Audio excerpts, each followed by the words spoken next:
বহিষ্কার বহিষ্কার বহিষ্কার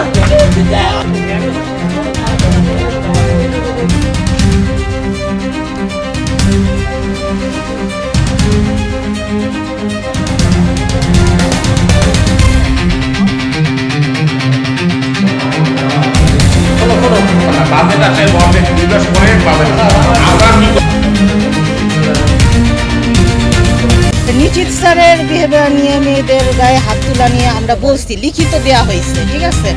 তো তারপরেও কোনো আমাদের সুরাহা হয় নাই এবং আমরা কয়েকদিন টিটিসিতে ক্লাস অফ রাখছিলাম। একটা ভুল বোঝাবুঝি নিয়ে এখানে একটা অপ্রীতিকর ঘটনা ঘটেছিল, সেগুলো আমরা সমাধান করেছি ইনশাল্লাহ। ভবিষ্যতে আর এগুলো সমস্যা তৈরি হবে না বলে আমি আশা করি। যেগুলো জায়গায় শর্টেজ আছে আমি অধ্যক্ষ মহোদয়কে বলেছি স্টুডেন্টদের কাছ থেকে ডিমান্ড লিস্ট নেবে এবং ডিমান্ড লিস্টের এসে যেগুলো পূরণ করতে পারে সেগুলো করবে, বাদবাকি আমরা বিভিন্নভাবে আমি এগুলো ম্যানেজ করার চেষ্টা করবো এবং খুব দ্রুত এই সমস্যার মানে কোনো কিছু নাই এটা আর বলার সুযোগ থাকবে না ইনশাল্লাহ। ধন্যবাদ।